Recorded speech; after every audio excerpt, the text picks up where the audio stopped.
സ്വയംവരം ഭാഗം 2. വിവാഹം കഴിക്കാത്ത അതിത്രയുടെ കഴുത്തിൽ ഈ താലി എങ്ങനെ വന്നു? അവളെ വിവാഹം കഴിക്കാൻ പോകുന്ന ആളെന്ന നിലയിൽ എനിക്കിതിന് പിന്നിൽ ഒളിച്ചിരിക്കുന്ന സത്യം അറിഞ്ഞേ പറ്റൂ. വിഘ്നേഷിൻ്റെ ഭാഗത്തു നിന്നുണ്ടായ പ്രതികരണം കൃഷ്ണമേനോൻ്റെ അഭിമാനത്തിന് അടിയേറ്റതുപോലെയായിരുന്നു. മോനെ, ആളുകൾ ശ്രദ്ധിക്കുന്നു, കൃഷ്ണമേനോൻ നേർത്ത സ്വരത്തിൽ പറഞ്ഞു. അയാളുടെ തല താഴ്ന്നിരുന്നു. ഇത്ര നാളിനകം ആദ്യമായിട്ടായിരുന്നു എല്ലാവരും അയാളെ അപമാനഭാരത്താൽ തല കുനിച്ചു നിൽക്കുന്ന ഈയൊരവസ്ഥയിൽ കാണുന്നത്. വിഘ്നേഷ് ചുറ്റും ഒന്ന് കണ്ണോടിച്ചു. വരാന്തയിൽ നിൽക്കുന്ന ഭൂരിഭാഗം പേരും അവരെ തന്നെ ഉറ്റുനോക്കിക്കൊണ്ട് നിൽക്കുന്നു. പെട്ടെന്ന് സാഹചര്യം ഒന്ന് മാറ്റാനെന്നതുപോലെ വിഘ്നേഷ് തുടർന്നു. ഹോസ്പിറ്റൽ സൈഡിൽ നിന്ന് ഞങ്ങൾ പോലീസിൽ ഇൻഫോം ചെയ്തിട്ടുണ്ട്. സൂയിസൈഡ് അറ്റംപ്റ്റ് ആണല്ലോ. നിങ്ങളവരോട് മാക്സിമം കോപ്പറേറ്റ് ചെയ്തേ പറ്റൂ. ആരോട് ചോദിച്ചിട്ടാ പോലീസിൽ അറിയിച്ചത്? പൊടുന്നനെ കൃഷ്ണമേനോൻ്റെ മുഖത്തെ നിസ്സഹായത ദേഷ്യത്തിന് വഴിമാറി. അയാളുടെ ആ ചോദ്യത്തിന് വിഘ്നേഷ് മറുപടി പറഞ്ഞില്ല. താത്രയ്ക്ക് എങ്ങനെയുണ്ട്? 24 മണിക്കൂർ കഴിയാതെ ഞങ്ങൾക്കൊന്നും പറയാൻ കഴിയില്ല. ബ്ലഡ് ഒരുപാട് പോയിരുന്നു. ഇവിടെ കൊണ്ടുവരുമ്പോൾ ജീവൻ്റെ ചെറിയൊരു തുടിപ്പ് മാത്രമേ ആ കുട്ടിയിൽ അവശേഷിച്ചിട്ടുള്ളൂ. ഘടികാരത്തിലെ സൂചികൾ ഓരോന്നും തെന്നി മാറിക്കൊണ്ടേയിരുന്നു. കരഞ്ഞു ചിലമ്പിച്ചു പോയൊരു സ്വരം കേട്ടുകൊണ്ട് ഐസിയുവിന് മുമ്പിലിരുന്ന ശാരിക മെല്ലെ കണ്ണു തുറന്നു. റിതു, നീ എങ്ങനെ ഈ രാത്രി വന്നത്? അവരുടെ ശബ്ദത്തിൽ ആവലാതി കലർന്നു. ഞാൻ ഋഷിയേട്ടൻ പറഞ്ഞ് അറിഞ്ഞതാ. ഒരു രഹസ്യം പോലെയായിരുന്നു അവൾ ഋഷിയുടെ പേര് ഉച്ചരിച്ചത്. അമ്മയ്ക്ക് എന്നെ ഒന്ന് വിളിച്ചു പറയാൻ പോലും തോന്നിയില്ലല്ലോ. ഹോസ്റ്റലിൽ നിൽക്കുന്ന നിന്നെ വെറുതെ വിളിച്ച് ഇവിടെ നിർത്തിയിട്ട് എന്തിനാ? ഞങ്ങളെല്ലാവരും ഉണ്ടല്ലോ ഇവിടെ. എന്നാലും ചേച്ചി ഇങ്ങനെ ചെയ്തെന്ന് എനിക്ക് വിശ്വസിക്കാൻ കഴിയുന്നില്ല. ഡോക്ടർ എന്താ പറഞ്ഞത്? ആരെങ്കിലും ചേച്ചിയെ കയറി കണ്ടോ? ഇല്ല. അനിതാൻ്റെ അങ്കിളും എവിടെ? അത് ചോദിക്കുമ്പോൾ അവളുടെ കണ്ണുകൾ നാലുപാടും സഞ്ചരിച്ചിരുന്നു. അറിയില്ല. അറിയിക്കേണ്ടെന്ന് അച്ഛൻ പറഞ്ഞു. അത് പറയുമ്പോൾ അവരുടെ ശബ്ദം മരവിച്ചു പോയിരുന്നു. എന്തൊക്കെയാ അമ്മ ഇവിടെ നടക്കുന്നത്?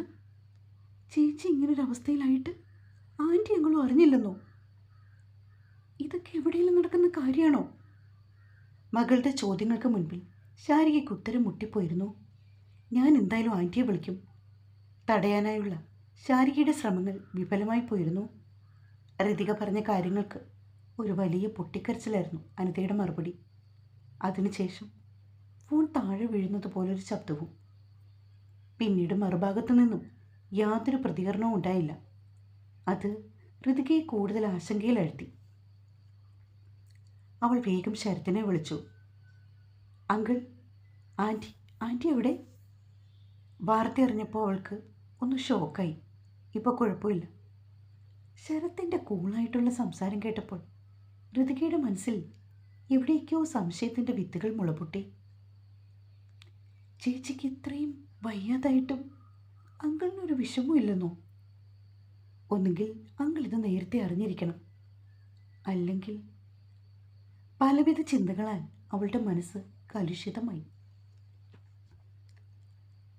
രാത്രി ഏറെ താമസിച്ചായിരുന്നു ഋഷി എന്ന് വീട്ടിൽ വന്നത്.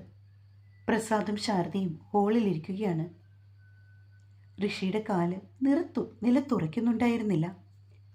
അവൻ മദ്യപിച്ചിട്ടുണ്ടായിരുന്നു. ആദ്യമായിട്ടാണ് ശാരദയും പ്രസാദും ഋഷിയെ അങ്ങനൊരവസ്ഥയിൽ കാണുന്നത്. വിറയ്ക്കുന്ന കാലുകളുമായി അവൻ ശാരദയ്ക്കരികിൽ വന്നിരുന്നു. പിന്നെ ഒരു പൊട്ടിക്കരച്ചിലോടുകൂടി അവരുടെ മടിയിൽ വീണു. അമ്മേ, താത്രി, എനിക്കവളെ എന്തിഷ്ടമാണെന്നറിയോ? എനിക്കവളെ ജീവനാണമ്മേ. അവൾ ഒരിക്കലും ഇങ്ങനെ ചെയ്യില്ല. എൻ്റെ താത്രക്കുട്ടി ഇങ്ങനെ ചെയ്യില്ല. പതിയെ പതിയെ അവൻ്റെ ശബ്ദം താഴ്ന്നു. ബോധം മറിഞ്ഞവൻ ഉറക്കത്തിലേക്ക് വഴുതി വീണു. ശാരദ പിന്നെയും കണ്ണീർ വാർത്തു. എനിക്കെൻ്റെ മോളെ ഒന്ന് കാണാൻ പോലും കഴിഞ്ഞില്ലല്ലോ പ്രസാദേട്ട. ഞാൻ ഋതികയെ ഒന്ന് വിളിച്ചു നോക്കട്ടെ. അവൾ ആശുപത്രിയിലെത്തിയപ്പോൾ എന്നെ വിളിച്ചിരുന്നു.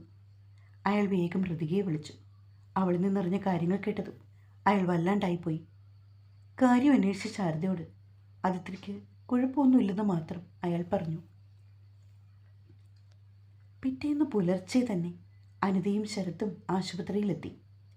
വന്ന പാടെ അവൾ നേരെ പോയത് കൃഷ്ണമേനോൻ്റെ അടുത്തേക്കാണ്. ഇന്നലെ രാവിലെ എൻ്റെ കുട്ടി ഈ അവസ്ഥയിലായിട്ട് എന്നെ അറിയിക്കേണ്ടെന്ന് അച്ഛൻ പറഞ്ഞത് തീരെ ശരിയായില്ല. ഞാൻ അവളുടെ അമ്മയാണ്. മകളുടെ കാര്യങ്ങൾ അറിയാനുള്ള അവകാശം എനിക്കും അവളുടെ അച്ഛനും ഉണ്ട്. മോളെ, ഇത്ര ചെറിയൊരു കാര്യത്തിൽ നിങ്ങളെ വിഷമിപ്പിക്കണ്ടല്ലോ എന്ന് കരുതിയ അച്ഛൻ അങ്ങനെ പറഞ്ഞത്. അതുമല്ല, ധൃതി നിങ്ങൾ ഇങ്ങോട്ട് ഓടിപ്പിടിച്ചു വന്നാൽ അവിടുത്തെ ബിസിനസ്സിൻ്റെ കാര്യങ്ങളെല്ലാം അവതാളത്തിലാകും. അതൊക്കെ മുൻപ് കണ്ടാണ് ഞാൻ നിങ്ങളെ അറിയിക്കാതിരുന്നത്. അനിത മറുപടി പറയാതെ രൂക്ഷമായി ശരത്തിനെ നോക്കി. അവളുടെ കണ്ണുകൾ കരഞ്ഞു കലങ്ങിയിരുന്നു. വീർത്ത കൺപോളകളും ചുവന്നു വിളറിയ മൂക്കിൻ തുമ്പും അവൾ കടന്നു പോകുന്ന മാനസികാവസ്ഥ വിളിച്ചോതി. അതിലേറെ അവളെ സങ്കടപ്പെടുത്തിയത് ശരത്തിൻ്റെ മൗനമായിരുന്നു. നിങ്ങളൊരു അച്ഛനാണോ? ഒരു നല്ല മുത്തച്ഛനാണോ? സ്വന്തം ചെറുകുട്ടി ഇങ്ങനെ കിടക്കുന്ന അവസ്ഥയിൽ ആരെങ്കിലും ഇങ്ങനെയൊക്കെ ചിന്തിക്കുമോ? അവളോടോ ഞങ്ങളോടോ നിങ്ങൾക്കൊരു തരി സ്നേഹം ഉണ്ടായിരുന്നെങ്കിൽ ഇങ്ങനെയൊന്നും പറയില്ലായിരുന്നു. പെണ്ണുകാണാൽ ചടങ്ങിന് അവൾ പൂർണ്ണ സമ്മതമാണെന്ന് പറഞ്ഞിട്ടല്ലേ ഞങ്ങളുടെ അസാന്നിധ്യത്തിൽ പോലും ഞങ്ങളതിന് സമ്മതം തന്നത്? എന്തിനാ അങ്ങനൊരു കള്ളം ഞങ്ങളോട് പറഞ്ഞത്? മറുപടി പറയേ. പുലർച്ചയിലെ തണുപ്പിലും കൃഷ്ണമേനോൻ വെട്ടിവിയർത്തു. അനിതേ, മതി, നിർത്ത്. ആരോട് ഇങ്ങനെയൊക്കെ സംസാരിക്കുന്നതെന്ന് നീ മറന്നുപോയോ? ആ, ശരത്തേട്ടൻ്റെ വായിൽ നാവുണ്ടായിരുന്നല്ലോ. അച്ഛനെ കാണുമ്പോൾ നിങ്ങളുടെ മുട്ടുമടക്കിയിരിക്കുമായിരിക്കും. പക്ഷേ എനിക്കെങ്ങനെയല്ല.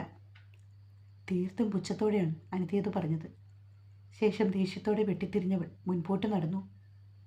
തോളിലൊരു തണുപ്പ് തട്ടിയപ്പോഴാണ് അവൾ മുഖം ചെരിച്ചു നോക്കിയത്. ഋതു, എൻ്റെ മോള്. കൺമുമ്പിൽ ഋതികയെ കണ്ടതും അനിത അവളുടെ തോളിലേക്ക് ചാഞ്ഞു. ആൻറ്റി, എനിക്ക് നല്ല സംശയമുണ്ട്. ചേച്ചി ആരെങ്കിലും അപകടപ്പെടുത്താൻ വേണ്ടി ചെയ്തതാണോ ഇതെന്ന്. അനിത അതിനൊന്നും മറുപടി പറഞ്ഞില്ല. പെട്ടെന്നായിരുന്നു ശാരികയുടെ ഒരു ഫോൺ കോൾ ഋതികയ്ക്ക് വന്നത്. താത്രി കണ്ണു തുറന്നെന്ന് പറഞ്ഞുകൊണ്ട് അവൾ വേഗം അനിതയും കൊണ്ട് ഐസിയുവിൻ്റെ മുൻപിലെത്തി. കയറി കാണാൻ ഡോക്ടർമാർ സമ്മതിക്കില്ല. പക്ഷേ അവൾക്ക് നേരിയ മാറ്റങ്ങൾ വന്നിട്ടുണ്ടെന്ന് മാത്രം ഒരു നേഴ്സ് വന്ന് പറഞ്ഞു. പെട്ടെന്നായിരുന്നു ഡോക്ടർ വിഘ്നേഷ് നൈറ്റ് ഡ്യൂട്ടി കഴിഞ്ഞ് കയ്യിലൊരു ബാഗുമായി പുറത്തേക്ക് ഇറങ്ങി വന്നത്. ഋതിക അപ്പോഴാണ് വിഘ്നേഷിനെ കണ്ടത്. Excuse me doctor. അവൾക്ക് മുൻപേ നടന്നുപോയ അവനെ അവൾ വിളിച്ചു. ഡോക്ടർക്ക് എന്നെ മനസ്സിലായോ? ഞാൻ ഡോക്ടറുടെ സിസ്റ്റർ വൈഷ്ണവിയുടെ ഫ്രണ്ടാണ്. ഒന്ന് രണ്ട് പ്രാവശ്യം ഞാൻ വീട്ടിൽ വന്നപ്പോൾ നമ്മൾ തമ്മിൽ കണ്ടിട്ടുണ്ട്. ആ, ഞാൻ ഓർക്കുന്നു. ഋതികയല്ലേ? Yes doctor. എന്താ ഇവിടെ? ഐസിയുവിനുള്ളിലുള്ള പേഷ്യൻ്റ് താത്രി, സോറി അതിത്രി, എൻ്റെ ചേച്ചിയാണ്. ഓ ഡോക്ടർ, ചേച്ചിയുടെ ശരിക്കുള്ള അവസ്ഥ എന്താണ്? ഞങ്ങൾ മാക്സിമം ട്രൈ ചെയ്യുന്നുണ്ട്. ബാക്കിയൊക്കെ ദൈവത്തിൻ്റെ കയ്യിൽ. അതും പറഞ്ഞ് അവൻ മുൻപോട്ട് നടക്കാൻ ആഞ്ഞപ്പോഴാണ് അവൾ വീണ്ടും പിന്നിൽ നിന്ന് വിളിച്ചത്. ഡോക്ടർ, എനിക്കൊരു സഹായം ചെയ്യുമോ? ഡോക്ടർ എന്തായാലും വീട്ടിലേക്കല്ലേ, പോകും വഴി എന്നെ വീട്ടിൽ നിർക്കാമോ? ഓക്കെ. അവൾ വേഗം ഫോണെടുത്ത് ശരിക്കൊരു മെസ്സേജ് അയച്ചു. അവൾ വീട്ടിലേക്ക് പോവാണെന്ന്. വീട്ടിലേക്കുള്ള യാത്രയിൽ അവരുടെ സംസാരത്തിന് തുടക്കം കുറിച്ചത് വിഘ്നേഷായിരുന്നു. ഇന്നലെ ഞാൻ പെണ്ണ് കാണാൻ വന്നപ്പോഴൊക്കെ ആ കുട്ടി നല്ല ഹാപ്പിയായിരുന്നു. പെട്ടെന്ന് എന്താ അങ്ങനെ ചെയ്തതെന്നാണ് ഞാൻ ആലോചിക്കുന്നത്. വീട്ടുകാരുടെ നിർബന്ധത്തിന് വഴങ്ങിയാണോ ആ കുട്ടി പെണ്ണ് കാണലിന് വന്നത്? അങ്ങനെയാണെങ്കിൽ അതെന്നോട് പറയായിരുന്നു. അല്ലാണ്ട് സൂയിസൈഡ് ചെയ്യാൻ നോക്കുകയാണോ ചെയ്യേണ്ടത്? മനസ്സിൽ ഉരുത്തിരിഞ്ഞ ചിന്തകളിൽ ചിലത് അവൻ ഋതികയോട് പറഞ്ഞു. പെട്ടെന്നായിരുന്നു ഋതികയ്ക്ക് മനസ്സിലായത് താത്രി ഇന്നലെ പെണ്ണ് കാണാൻ വന്നത് വിഘ്നേഷ് ആയിരുന്നു എന്ന്. മുത്തശ്ശൻ ആരോടും ഒന്നും പറഞ്ഞില്ല. ആകെ ആ ചടങ്ങിനെപ്പറ്റി ധാരണയുണ്ടായിരുന്നത് ശാരികയ്ക്കും രഞ്ജിത്തിനും മാത്രമാണ്. പുറത്താരോടും തൽക്കാലം പറയണ്ടെന്ന് ചട്ടം കെട്ടിയതിനാൽ അവർ ആരെയും അറിയിച്ചതുമില്ല. രഞ്ജിത്തിനും ശാരികയ്ക്കും മുത്തശ്ശനെ പേടിയാണ്. അതോർക്കവേ അവളുടെ അതിരങ്ങളിൽ ഒരു വെറുപ്പ് നിറഞ്ഞ ചിരി പടർന്നു. തൽക്കാലം എല്ലാം അവൾക്ക് അറിയാമായിരുന്നു എന്ന ഭാവത്തിൽ അവൾ വിഘ്നേഷിൻ്റെ മുമ്പിലിരുന്നു. ഞാൻ പറഞ്ഞത് താൻ കേട്ടില്ലേ? കേട്ടു. പിന്നെ എൻ്റെ ചേച്ചി ഡോക്ടർ പറഞ്ഞത് വരുന്ന ഒരു ഫീലുമല്ല. ഒരു പെണ്ണ് കാണലിൻ്റെ പേരിൽ ചേച്ചി ഒരിക്കലും അങ്ങനെ ചെയ്യില്ല. ഒന്നുകിൽ ആരോ ചേച്ചിയെ അപായപ്പെടുത്താൻ ശ്രമിച്ചു, അല്ലെങ്കിൽ ഇതിലും വലിയ മറ്റെന്തോ കാരണമുണ്ട്. ആ കാരണത്തിൻ്റെ എന്തെങ്കിലും ഒരു അവശേഷിപ്പ് ചേച്ചിയുടെ മുറിയിലുണ്ടാകുമെന്ന് എൻ്റെ മനസ്സ് പറയുന്നു. അതിനുവേണ്ടിയാണ് ഞാൻ ഇത്ര വെളുപ്പിന് വീട്ടിലേക്ക് പോകാൻ തീരുമാനിച്ചത്. അതെന്തായാലും നന്നായി. എനിക്കും ഇടയ്ക്ക് എപ്പോഴും അങ്ങനെ തോന്നിയിരുന്നു. അതെന്താ ഡോക്ടർ അങ്ങനെ പറഞ്ഞത്? ആ കുട്ടിയുടെ സൂയിസൈഡിൻ്റെ കാര്യം ഞങ്ങൾ പോലീസിനെ അറിയിച്ചെന്ന് പറഞ്ഞപ്പോൾ എൻ്റെ മുത്തച്ഛൻ ദേഷ്യപ്പെട്ടു. അപ്പോഴേ എനിക്കൊരു സംശയം തോന്നി. ഡോക്ടർ, ഞാൻ 100% ഉറപ്പ് പറയുന്നു, എൻ്റെ ചേച്ചി ഒരിക്കലും അങ്ങനെ ചെയ്യില്ല. ഇതിൻ്റെ പിന്നിൽ മറ്റെന്തോ കാരണമാണ്. ദാ തൻ്റെ വീടെത്തി. Okay doctor, thanks.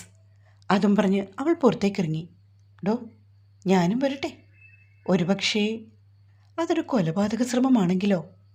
എന്തെങ്കിലും തെളിവ് കിട്ടിയാലോ?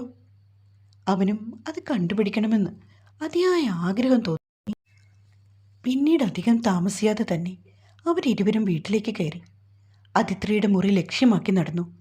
പോകും വഴിയെല്ലാം രക്തത്തുള്ളികൾ ഉണങ്ങിക്കിടന്നിരുന്നു. മുറിയുടെ വാതിൽ മലർക്കെ തുറന്നു കിടക്കുകയാണ്. ഒരു നിമിഷം ഋതികയ്ക്ക് തല ചുറ്റുന്നത് പോലെ തോന്നി. മുറി ആകപ്പാടെ ഒരു രക്തമയം. ബെഡിലും നിലത്തും അങ്ങനെ പലയിടത്തായി. അവൾ മുറി ആകെ ഒന്ന് വീക്ഷിച്ചു. പിന്നെ അതിൻ്റെ മുക്കും മൂലയും സൂക്ഷിച്ചു നോക്കി. ശേഷം അവൾ കുനിഞ്ഞിരുന്ന് കട്ടിലിനടിയിലേക്കൊന്ന് നോക്കി. തളം കിട്ടിയ രക്തം പടർന്നൊഴുകി ചെന്നെടുത്തായിട്ട് ഒരു പേപ്പർ. അവളത് കയ്യിലെടുത്തു. ചോര ഉണങ്ങി പറ്റിപ്പിടിച്ച അതിൽ എഴുതി വച്ച വാചകങ്ങൾ അവൾ മനസ്സിൽ വായിച്ചു. എൻ്റെ മാത്രം കണ്ണാന്തളി പൂക്കൾക്ക് സ്വന്തം താത്രി. അതിനകത്ത് എഴുതിയിരിക്കുന്ന മറ്റു വാക്കുകൾ വേറെ ആർക്കും മനസ്സിലാകാത്ത വിധം പേന കൊണ്ട് വെട്ടിയിരുന്നു. അവളുടെ ചിന്തകൾ പലതും പല വഴിക്ക് തിരിഞ്ഞു. പെട്ടെന്നായിരുന്നു ജനലരികെ കണ്ട മറ്റൊരു കാഴ്ച വിഘ്നേഷ് അവളെ വിളിച്ചു കാണിച്ചത്. അത് നോക്കി നിൽക്കി അവളുടെ മുഖത്ത് പല ഭാവങ്ങൾ മാറി മറിഞ്ഞു. തുടരും. വായിച്ചു നോക്കിയിട്ട് അഭിപ്രായങ്ങൾ എല്ലാവരും അറിയിക്കണേ.